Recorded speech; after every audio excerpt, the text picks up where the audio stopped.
Bueno, Oscar Horta, un maestro en la ética animal, un profesor, un doctor, y quien la materia de derecho animal de la UBA sigue en todas sus posturas.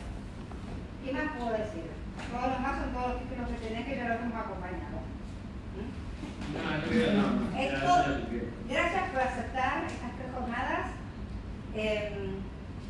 Y el público tuyo, estamos para que nos instruyas y nos ayudes. Bueno, pues muy bien. Bueno, veo una parte de la gente, seguramente hay otras personas que no las vean, pero bueno, pues nada, un placer poder estar aquí hablando. Y bueno, pues la idea es que hablemos un poco. Yo no voy a... Tenemos 1 hora, no me voy a extender toda la hora, sino que lo que voy a intentar es ser bastante breve y hablar durante pues una media hora más o menos, para que luego el resto de la media hora podamos, como digo, dialogar, y si hay alguna cuestión que tengáis pues pueda responder a ella. Y eso, y después pues puedan seguir ustedes con sus actividades y yo me pueda ir a dormir, que ya se me pasa. Bien, pues la sesión de hoy es una sesión introductoria y el objetivo es fundamentalmente exponer cuáles son los términos básicos de los debates acerca de la consideración moral de los animales, ¿no? O de la ética animal. El término ética animal, pues, bueno, aparte es el nombre de una organización, ¿no? Una fundación en la que de hecho en la que formo parte. Ética animal es un ámbito académico que se ocuparía ya de cuál debe ser nuestra relación con los demás animales, cuál debe ser el modo en el que nos debemos conducir ante ellos y cuáles no deben ser las maneras en las que debamos hacer. Entonces, aquí digamos que un problema central sería el problema de la consideración moral de los animales humanos. El término consideración moral es un término que, a pesar de que en el ámbito académico se usa repetidamente, pues la gente de la calle, la gente de fuera puede no conocer, a pesar de ser muy sencillo. Tú das consideración moral a alguien cuando tienes en cuenta los intereses de ese individuo a la hora de tomar tus decisiones. Por intereses, a lo que nos referimos es a los potenciales beneficios o potenciales perjuicios que ese individuo pueda sufrir, ¿no? De manera que si yo tengo la disposición a cambiar mi actitud en función de cómo mi actitud pueda afectar positiva o negativamente a alguien, pues le estoy dando una consideración moral. Si los intereses de alguien me dan exactamente igual, hasta el punto de que no ejercen absolutamente ninguna influencia en mí a la hora de tomar mis decisiones, yo no estoy tomando en consideración en absoluto los intereses de ese individuo, de manera que yo se considera que, podemos decir que yo no lo considero moralmente, ¿no? Podemos decir que ese individuo no es moralmente considerado. Vale. Bien, este es un primer concepto muy sencillo. ¿Qué es lo que sucede? Que aunque nosotros o nosotras consideremos moralmente a alguien, podemos tener en cuenta sus intereses, pero lo que puede suceder es que sus intereses no los tengamos en cuenta del mismo modo en el que tenemos en cuenta los intereses de otro individuo. Que demos más importancia a los intereses de un individuo que a los de otro, a pesar de que sean intereses que tengan el mismo peso. Por mismo peso, a lo que me refiero es a que para cada individuo la importancia de esos intereses, sea la misma. Por ejemplo, si comparamos un interés mínimo mío en, por ejemplo, no sufrir un pequeño arañazo, o un interés de alguien en no sufrir una lesión que conlleve, pues, por ejemplo, digamos, no sé, perder un brazo, mi interés tiene un peso menor que la de este individuo. Entonces, el peso de los intereses está ahí independientemente de cuáles sean nuestras actitudes hacia ellos. Pero luego los intereses les podemos dar más importancia o no de manera independiente del peso. O sea, yo puedo ser un individuo egoísta y yo puedo hacer que mi interés en evitar ese arañazo, pues yo dé prioridad a ese interés por encima de la satisfacción del interés del otro individuo en no perder un brazo. ¿De acuerdo? Entonces, yo puedo considerar moralmente a diferentes individuos, pero dar más peso, pero dar más importancia, dar más prioridad a la satisfacción de los intereses de ciertos individuos. Entonces lo estoy considerando moralmente de manera desigual. Bueno, pues aquí es donde entra otro término clave que podemos emplear en el debate sobre la consideración moral de los animales, pero también en muchos otros debates. Y este concepto es el de discriminación. Hay muchas maneras diferentes de definir la discriminación. En una manera, es decir, que la discriminación es la consideración o el trato desigual, injustificado de alguien. Entonces esto es muy importante, porque yo puedo considerar moralmente a alguien y sin embargo discriminar a ese alguien. ¿Por qué? Porque no lo estoy considerando igual que a otros individuos. Incluso yo puedo, normalmente cuando se piensa en discriminación se piensa en actos que dañan a alguien. Pero yo puedo discriminar a alguien sin causarle ningún daño. Incluso puedo discriminar a alguien beneficiándose. Por ejemplo, imaginemos que pues una persona dona dinero pues para hacer escuelas, no sé, para niñas y niños huérfanos, ¿no? Y con ese dinero pues monta escuelas en distintos lugares, ¿no? Imaginemos que esta persona pues, por ejemplo, monta escuelas en el centro de Buenos Aires y monta luego poner el celular en la mesa, pues qué sé yo, en medio de los Andes, en una comunidad indígena. Pero a las escuelas de Buenos Aires les dan mejores recursos. ¿Por qué? Porque esta persona considera que, bueno, esos que viven en los Andes son unos indios y esos no hay que darles tanto.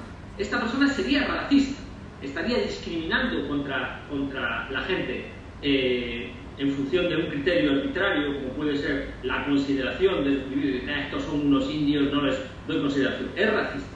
Pero, sin embargo, las víctimas de su discriminación no están siendo perjudicadas, sino que están viéndose beneficiadas porque están recibiendo una ayuda. En cambio, si esta persona ni donase para escuelas en un sitio y para otro, sino que lo gastase en sí misma, pues igual no diríamos que está discriminando, ¿no? O habría que explicarlo de otra manera, igual diríamos que es egoísta, lo que fuera. Muy bien, entonces, se entiende que el término de discriminación es un término comparativo. Discriminamos a quien tratamos peor, aunque no lo tratemos necesariamente. Bien, pues una vez tenemos estos conceptos, el siguiente concepto clave sería el de especismo. El término especismo es un término acuñado ya cerca de 50 años ya, ¿no?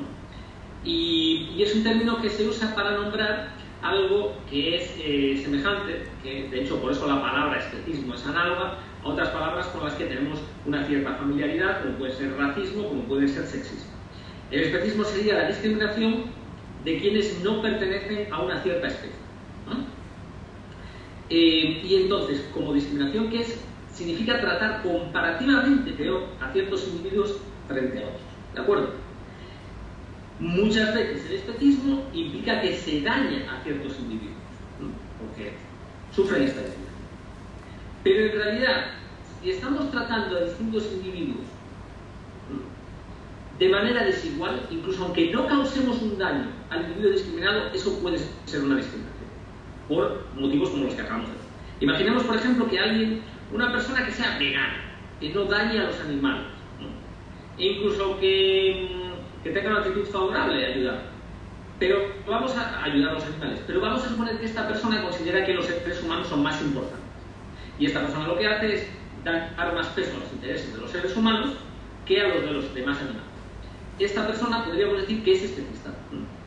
Y igual no está dañando a los animales de ninguna manera, pero no obstante, ¿no?, si por ejemplo tiene una disposición a ayudar a seres humanos y participa en organizaciones que ayudan a los seres humanos y dona dinero para causas humanas, pero no para causas que protegen a otros animales, esta persona podríamos decir que está actuando de manera especista, ¿no? Esto se entiende del mismo modo que vimos en el caso del rato. Bueno, bien, entonces hay muy diferentes tipos de especismo. El más común es el que distingue a seres humanos por una parte y a los animales de las demás especies por otra, ¿no? Sin embargo, no es la única forma de especismo.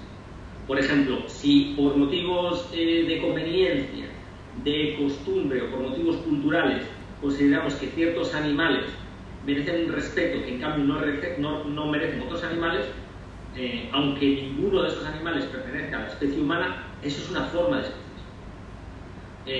Si comparamos el trato que reciben a día de hoy, por ejemplo, en sociedades occidentales, pues animales como pueden ser pollos o como pueden ser vacas, frente a animales como pueden ser perros o como pueden ser gatos, si estos últimos no reciben ciertos daños que sí reciben los primeros y no se les trata de la misma manera, podríamos considerar que es una forma de especismo, ¿no? Y es cultural, porque igual en otros países no es así. En otros países igual pues le hacen a los perros lo mismo que se le hace a los animales como pueden ser los cerdos, ¿no?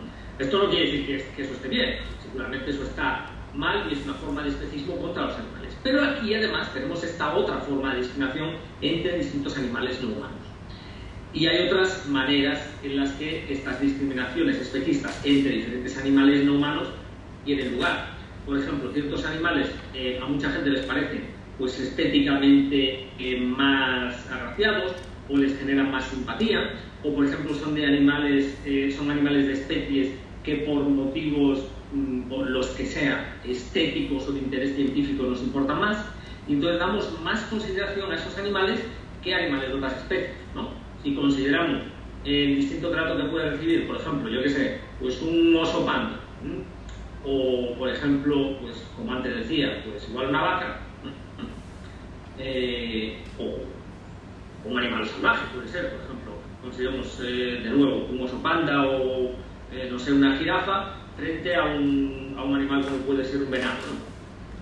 Si el primero recibe más consideración, eso podríamos considerar que es también una forma de discriminación especista, ¿de acuerdo? Y lo mismo sucede sobre todo cuando consideramos animales en función del tamaño. Los animales grandes reciben más consideración que los pequeños, incluso que sean igualmente sensibles.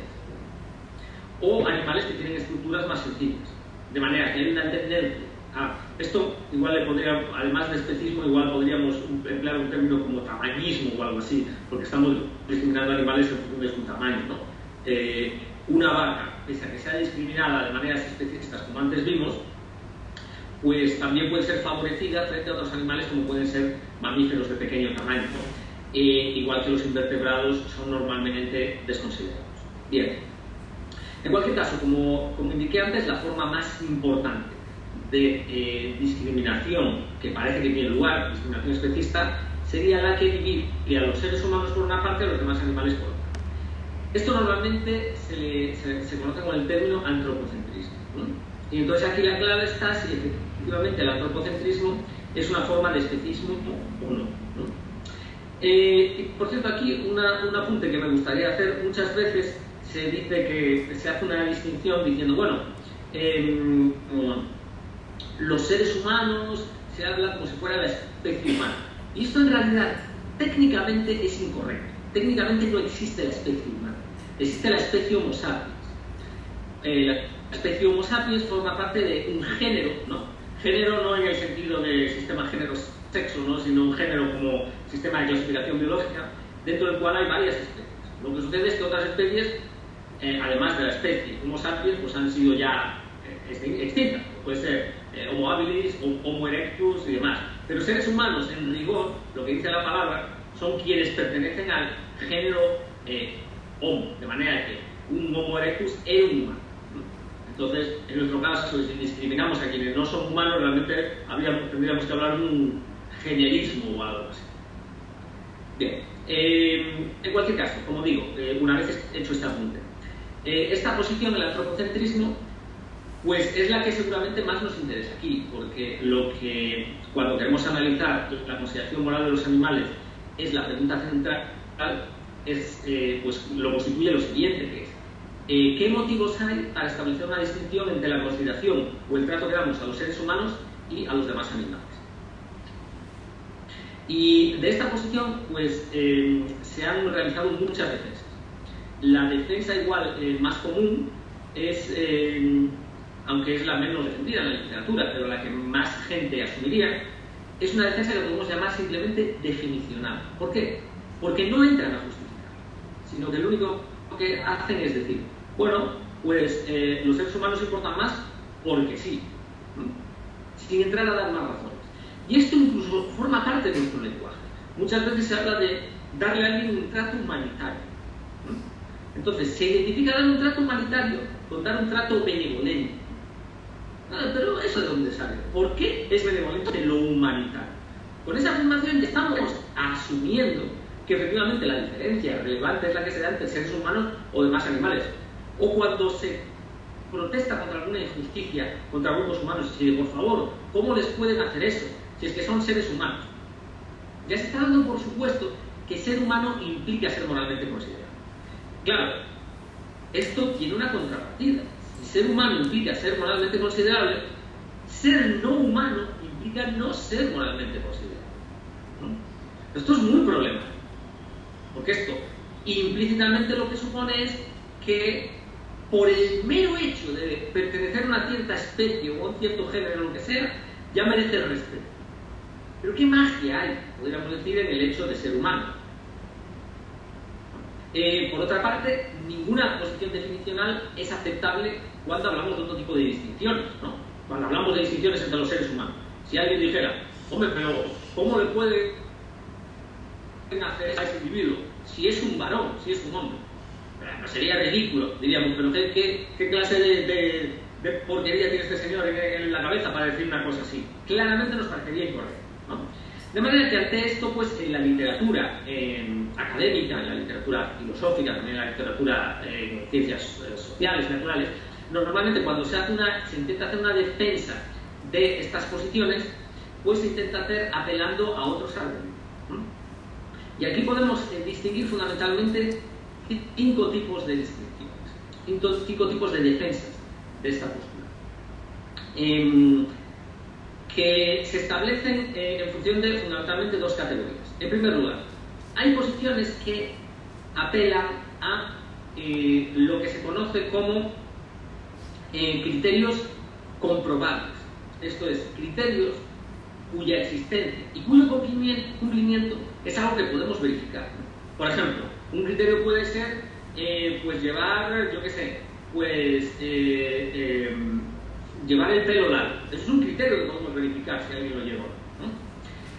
Pero luego hay criterios que no pueden ser verificables, ¿no? Entonces hay ciertas posiciones que defienden esto apelando a criterios no verificables. Y hay otros que sí son verificables.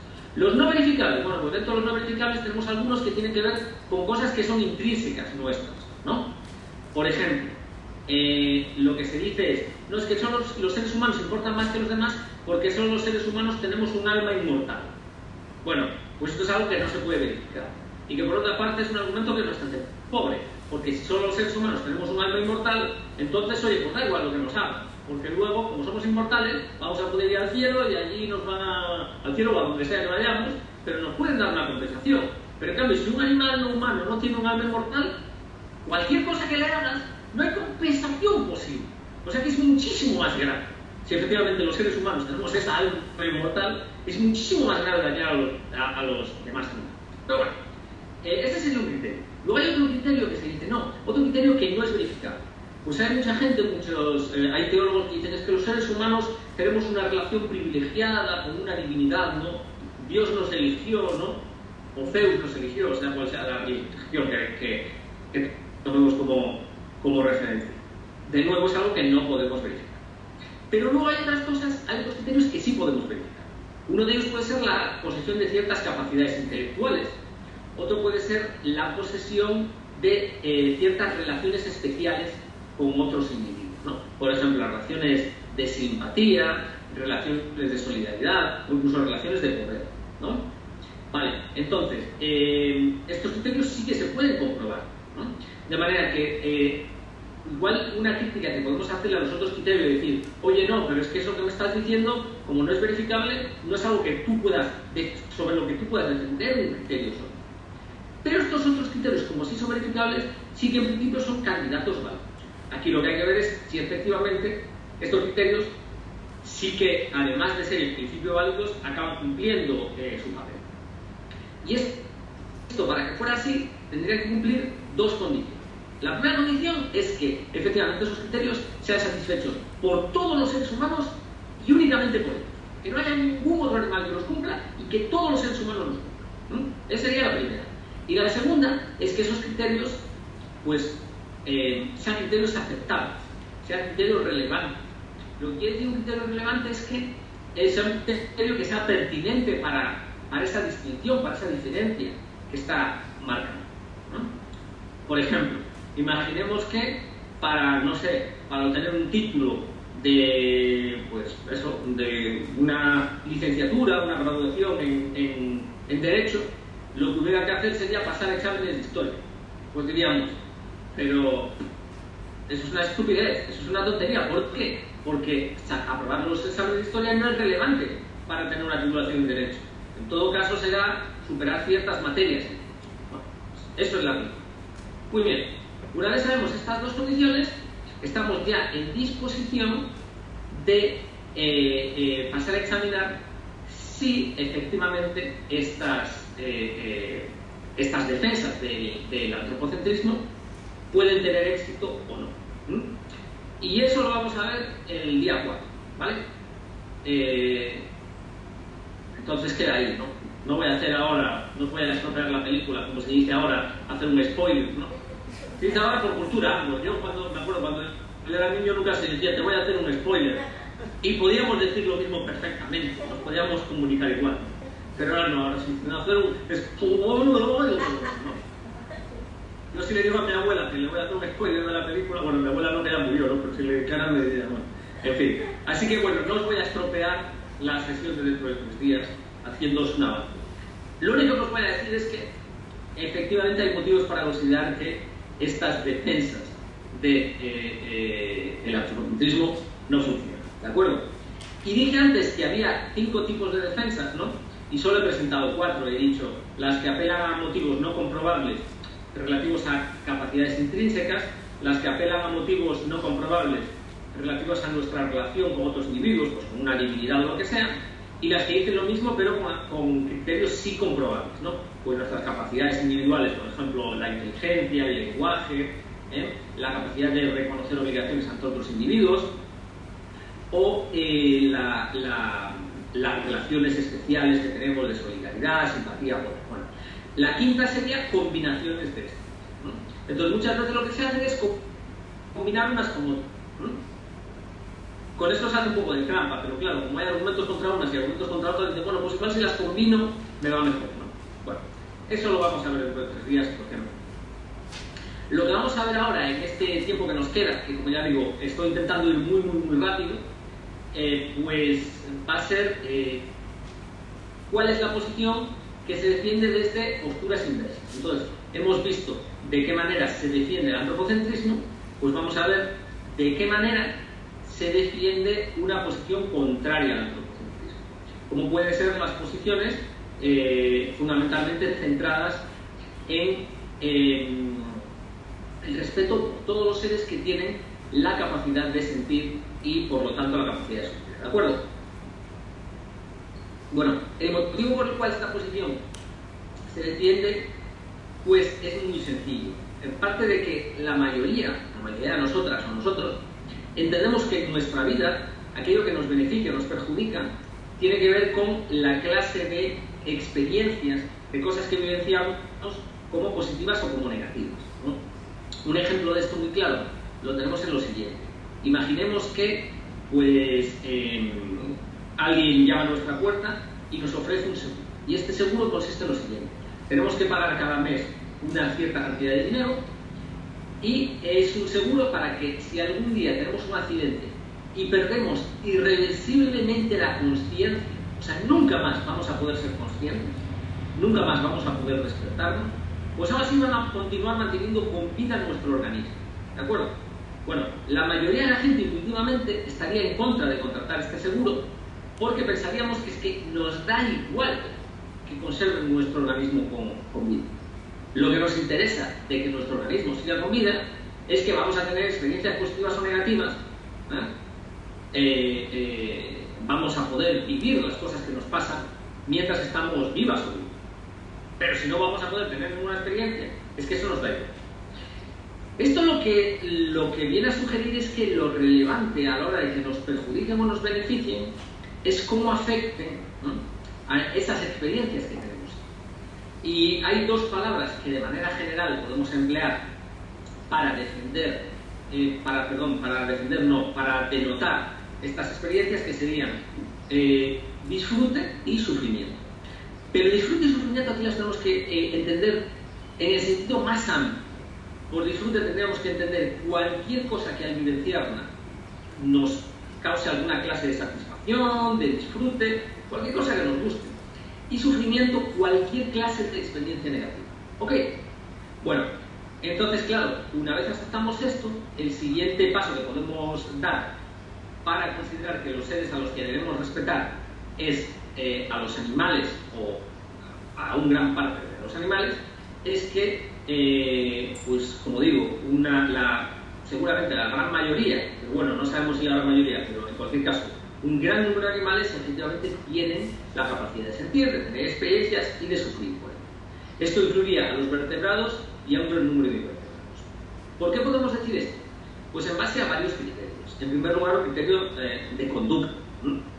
Tú ves cómo se comportan los animales y claramente ahí pareces inferir que están sufriendo, o incluso aunque no infieras que están sufriendo, muchas veces ves que la conducta de ellos es tan compleja, tan variada, tan rica, que es muy difícil explicarla sin entender que están teniendo experiencias.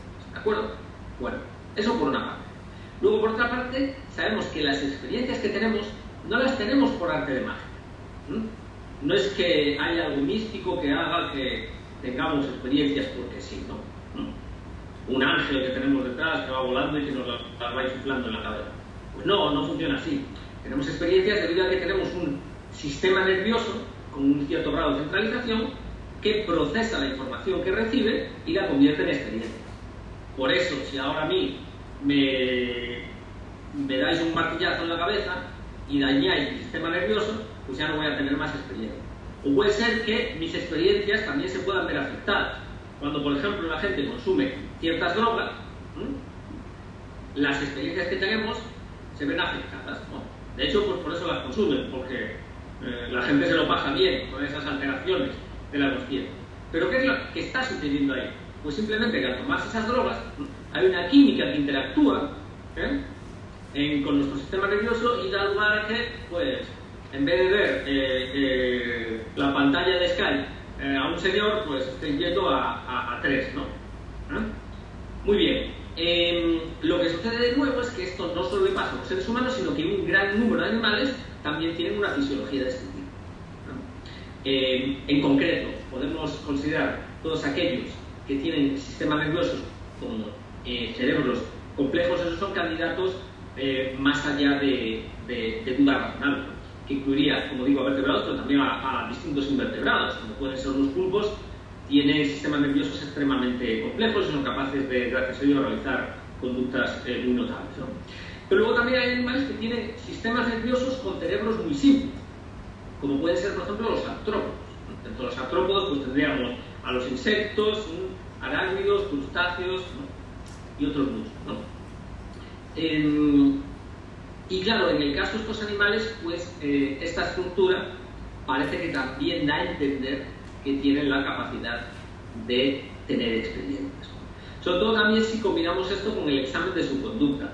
Igual nos puede parecer que los artrópodos son animales extremadamente simples, pero la verdad es que si consideras, por ejemplo, la conducta que tienen las hormigas o que tienen las abejas, pues son bastante complejas.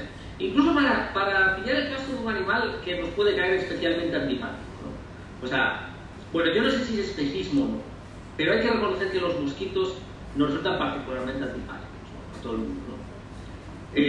Digamos que no cantan una música que guste, ¿no? Cuando estás por la noche durmiendo a las 3 de la mañana, no es agradable, ¿no? Cuando te despiertan, ¿no?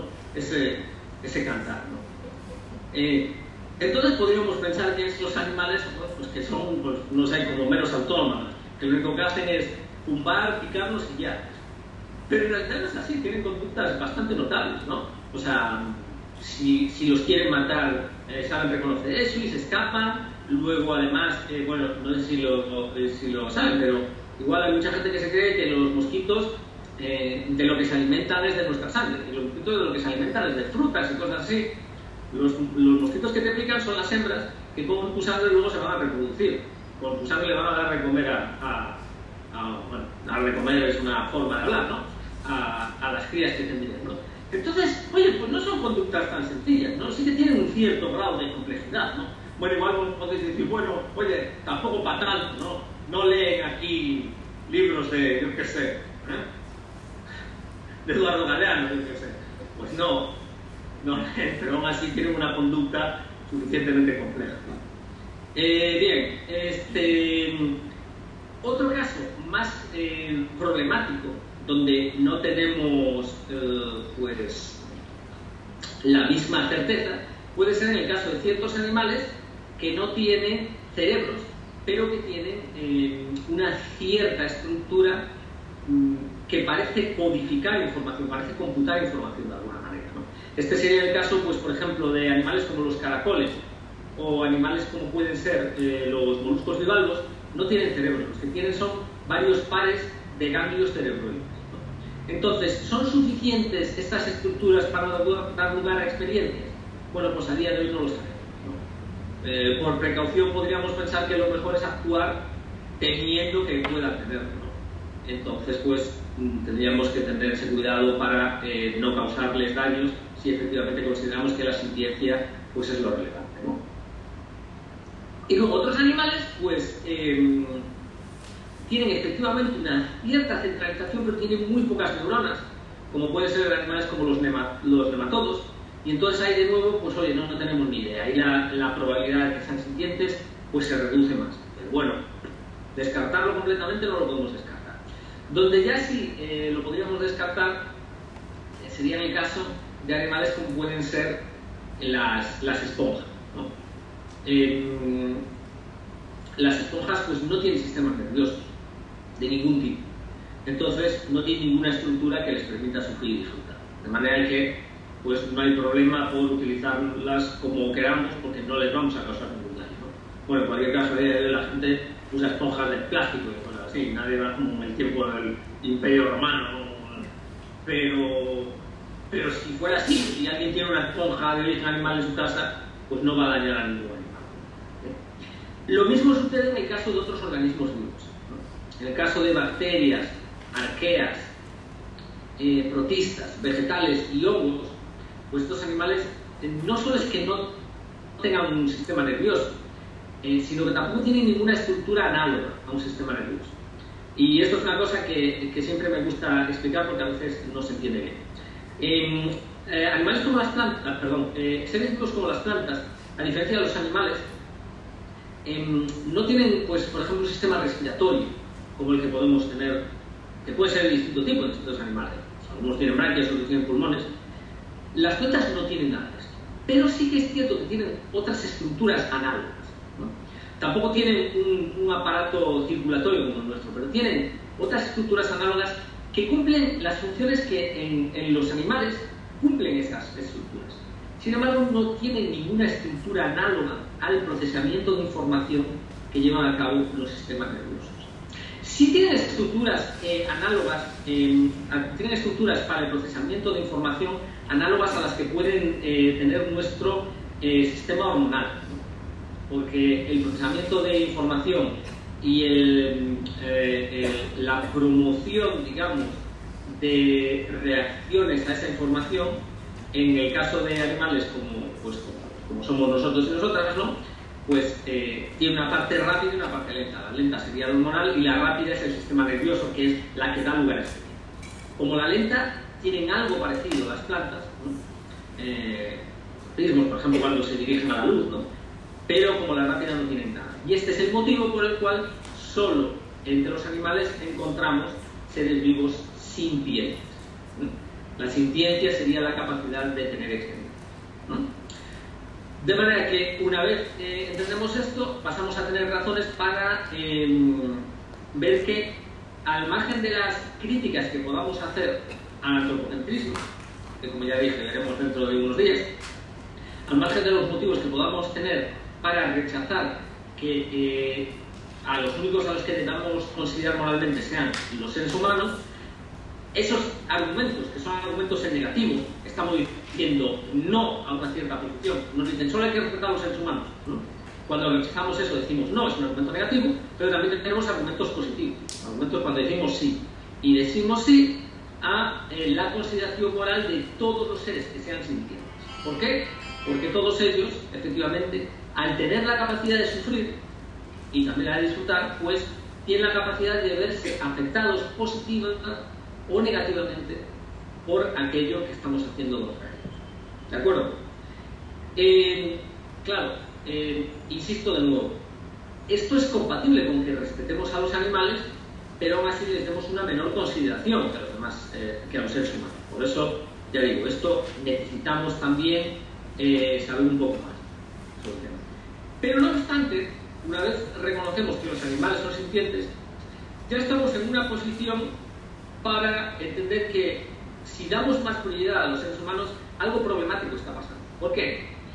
Porque una vez haya un ser que sea sintiente, nosotros podríamos pensar, bueno, aunque sea sintiente, quizás su sufrimiento es menor que el del ser humano, ¿no? Esa es una cuestión muy común. Muchas veces se piensa, los seres humanos, porque tenemos una capacidad de sufrimiento psicológico, por lo que sea, podemos sufrir más que los demás animales. Esto, en primer lugar, no está del todo claro, ¿no? Porque no tenemos todavía una máquina que nos haga experimentar las experiencias que los animales no humanos tienen. Y porque incluso en el caso de los seres humanos, muchas veces hay sufrimientos físicos, dolores físicos, que nos causan un daño mayor que muchos sufrimientos psicológicos, ¿no? A veces no, a veces el sufrimiento psicológico es mayor, pero no siempre es así, ¿de acuerdo? Entonces, pues, ante esto, pues puede ser que con los animales nos encontramos ante seres que pueden sufrir más. Pero no obstante, incluso aunque dejáramos eso de lado, incluso aunque fuera cierto que los seres humanos pueden sufrir más que los demás animales, eso no quiere decir que siempre suframos. A veces los seres humanos tenemos sufrimientos mínimos. Recordemos el ejemplo que antes dije, ¿no? Sufrí un arañazo yo contra que pues otro ser humano igual pues pueda perder un brazo. Bueno, pues claramente es más grande el interés, es más fuerte el interés del otro ser humano. Pues lo mismo pasaría con otro animal. De manera que incluso aunque los seres humanos tuvieran una mayor capacidad de sufrimiento, no siempre de hecho sufren más que los demás animales. Entonces, una vez los animales son sintientes, pasan a estar en situaciones en las que en muchos casos pueden potencialmente sufrir mucho más que los seres humanos. Bueno, pues eso es todo lo que quería decir. En realidad querría haber sido un poco más corto para que pudiéramos dialogar, pero bueno, tomo nota para el próximo día, ¿sabes? Así que cualquier cuestión que tengan, pues adelante, vamos con ello. ¿Alguna pregunta? Sí, dale, hacésela. Más que pregunta es como para ver qué opinas sobre... Hola, salud. Últimamente están todos los movimientos de la marcha por el cambio climático y a mí me pasó discutiendo con gente que se dedica más al ambientalismo. Hay todavía como un pensamiento antropocentrista de que el clima cambia y nos afecta a los humanos y que hay que luchar porque afecta a la raza humana, porque puede peligrar la raza humana. Con todo lo que provocó también en los animales no humanos, las miles de muertes que hubo, ¿qué crees? ¿Que se puede desde la ética animal o desde el derecho animal? ¿O cómo se podría influir en eso para que en el cambio climático o en la conciencia que hay sobre eso y los cumplimientos de los ODS de la ONU pueda también abarcar a los animales no humanos? Sí. Bueno, claro, es que cuando hablas desde posiciones ecologistas, contrariamente a lo que parezca, ahí encontramos posiciones enormemente especistas, ¿no? En realidad esto lo vamos a tratar en el tema 3, o sea, el día 7, pero que es el próximo lunes, creo. Bueno, ya en la próxima sesión vamos a ver un poco de las diferencias que hay entre las éticas ambientales y las éticas centradas en la consideración moral de los animales, ¿no? Porque desde el ecologismo el interés está en la conservación, sea por intereses humanos o sea porque se considera que son valiosas ciertas entidades como las especies o los ecosistemas. Se trata de la conservación de ciertas entidades naturales, ¿no? Y esto se tiende a confundir a veces con la consideración de los animales, porque los animales no son seres humanos y porque los animales pues muchas veces viven en los entornos naturales, pero son dos cosas totalmente diferentes. Y efectivamente, al margen de esto, pues es algo muy común dar prioridad a los intereses de los seres humanos cuando sucede algo que daña a seres humanos y animales de otras especies, pero ni siquiera tienes que pensar en los cambios en el clima. Puedes pensar también, por ejemplo, cuando hay un desastre natural, cuando hay unas inundaciones, o igual un incendio, lo que sea, ¿no? El número de víctimas, se habla solo de seres humanos. Los protocolos y los métodos de rescate, solamente centrados en los seres humanos. Entonces, pues con esto estamos viendo de nuevo, pues es una posición especista efectivamente en acción, ¿no? La cosa es un poco más compleja en el caso del clima, porque el cambio climático daña a muchos animales, hay otros a los que los beneficia. En general yo creo que acaba siendo perjudicial por toda una serie de motivos, no solo por cómo se dañan los animales ahora, sino porque, bueno, va a tener consecuencias en el futuro que tienden a ser malas para los animales, pero bueno, para explicar esto tengo que explicar otras cosas, o sea que bueno, el lunes podremos hablar. Pero en general es simplemente un ejemplo más de cómo el especismo pues está presente en todas las partes y en particular en los movimientos sociales, sin duda alguna. ¿Alguna pregunta sobre el tema de hoy específicamente para que no abarquemos a otros? Sí. Sí, hola, buenas tardes. Un gusto en verdad. Bueno, yo quería como saber una pequeña mención de libros, autores, personas destacadas que estuve estudiando que podría recomendar para empezar a profundizar el tema. No consigo oír, entonces, si te parece, puedes hacer la pregunta y luego que alguna otra persona me la quisiera que le recomiendes autores para profundizar la temática. Ajá. Comenzando por Oscar Horta, yo empezaría.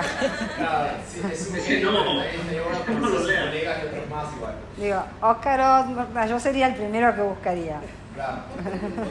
Pero tampoco dejemos como el lado del ego. No, si él no tiene ego, yo soy la que lo hago. Él es re tímido. Así que... Ya. Bueno, a ver, vamos a ver. Ahí hay que ver varios filtros en la literatura. En primer lugar, no es lo mismo si el interés está en el derecho animal o si el interés está en las cosas estas que acabo de contar, que son más de ética animal propiamente. Y entonces, claro, no se trata tampoco de compartimentos estancos. De hecho, por eso estamos en este máster hablando de esto también, ¿no? En derecho animal, porque el derecho animal también tiene su asiento en la ética animal, ¿no? Pero bueno, claramente en la literatura es diferente porque los problemas son diferentes, ¿no? En derecho animal pues estaríamos también hablando de la atribución de personalidad jurídica a los animales, igual las diferentes estrategias a seguir en el mundo del common law, en el mundo del derecho de tradición romano-francesa o en sistemas mixtos, etcétera. Son problemas diferentes, ¿no? Pero si me preguntas sobre las cuestiones de las que estamos tratando aquí, pues lo cierto es que hay muy pocas cosas traducidas al castellano, ¿no? Entonces, casi toda la literatura que habría que leer para tener un dominio amplio sobre esto sería en lengua anglo. Es cierto que hay ciertos clásicos que han sido traducidos, pues como Singer y como Tom Regan, ¿no? Pero no obstante, una gran mayoría continúa sin ser traducida. Entonces, vamos a ver, tenemos distintas generaciones ahí. En primer lugar, hubo una generación que empezó a escribir en los 70 y luego en los 80, donde están Singer, Regan, Stephen Clark también, está Bernard Rolling también, y luego sobre todo está Steve Sapontis. Se escribe Sapontis con Z. Y que este último yo le tengo particular aprecio. Me parece que no ha sido suficientemente valorado. Tiene un libro que se llama Morals, Reasons and Animals y tiene varios artículos y es de lo mejor de esa generación.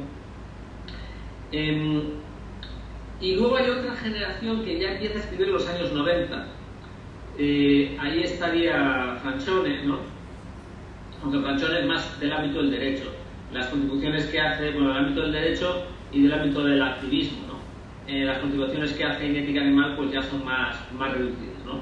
Pero sí que es cierto que hace algunas aportaciones interesantes y esto, bueno, obviamente Francione, como sabéis, es una figura muy controvertida que tiene sus detractores firmes y también tiene sus seguidores a ultranza. Pero independientemente de esto, de las controversias que puedan surgir, es evidentemente claro que ha hecho una contribución de importancia, ¿no?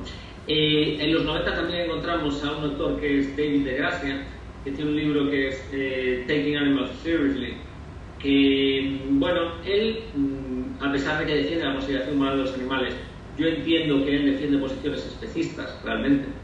Él podría negarlo, pero yo creo que sus posiciones sin duda son especistas. Él considera que tenemos motivos para dar más importancia a un interés humano que a un interés de otro animal, incluso que tengan el mismo peso, entonces eso es especismo. Pero su libro es muy interesante, ilumina muchas cosas, combina también de manera interesante cuestiones del ámbito de la filosofía, de la ética y también en el ámbito científico, ¿no? Y luego hay un libro que a mí me encanta de los años 90 de una autora que es Evelyn Pluhar, que es, el libro se llama Beyond Prejudice, más allá del prejuicio, y yo creo que es una de las aproximaciones más completas que hay a la cuestión, por lo menos en aquel momento. Luego otra autora también importante que escribió en esos años, aunque sus libros ya fueron traducidos luego al inglés con posterioridad, ha sido la italiana Paola Cavalieri, ¿no? Y también una de las autoras fundamentales en este ámbito, sin duda. Y luego ya, desde hace pues, unos 15 años para aquí, ya la literatura es amplísima, ¿no? Y entonces pues ya nos encontramos en muchos problemas a la hora de seleccionar obras destacadas. Yo creo que una posibilidad aquí puede ser, hay algunas recopilaciones, hay algunos, lo que los anglos llaman readers, ¿no? O sea, pues eso, libros que contienen partes pequeñas que son un poco resúmenes o extractos de obras de distintos autores, que bueno, puede ser una manera de acercarse pues al tema en conjunto, ¿no? Pero bueno, luego también por otra parte lo que sucede es que en tiempos recientes cada vez hay contribuciones más originales que merecen la pena, y también hay contribuciones que un poco cuando alguien se familiariza con ellas ya empieza a conocer un poco el marco de la literatura general, ¿no? Porque ya en estas obras se hacen referencia a otras y demás. Lo único que sí diría un poco para resumir serían dos cosas que creo que es importante tener en cuenta. Una, que aunque hay una tendencia a centrarse solo en los grandes nombres, y en el caso de la consideración moral de los animales, fundamentalmente aquí ha habido dos que han destacado y un tercero. Los dos que han destacado han sido, pues como saben, Singer y Regan, y luego el tercero podría ser Francione, ¿no? Yo creo que estos autores hacen aportaciones interesantes, sin duda, pero creo que es erróneo. No destacan tanto sus aportaciones sobre las del resto. Entonces yo animaría a ver otras contribuciones más amplias. Y luego también animaría a ver las contribuciones hechas por las mujeres. Porque, como digo, yo creo que entre la gente que ha escrito sobre el tema, Evelyn Pluhar y Paola Cavalieri han sido fundamentales.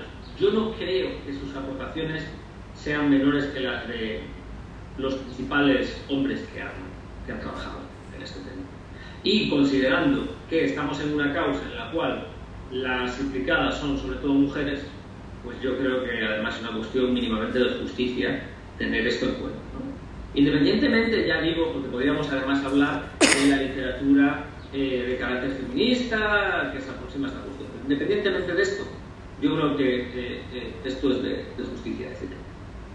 Y bueno, se podría hablar mucho más sobre la literatura existente, pero bueno, este es un poco un cuadro general que yo daría así de primero.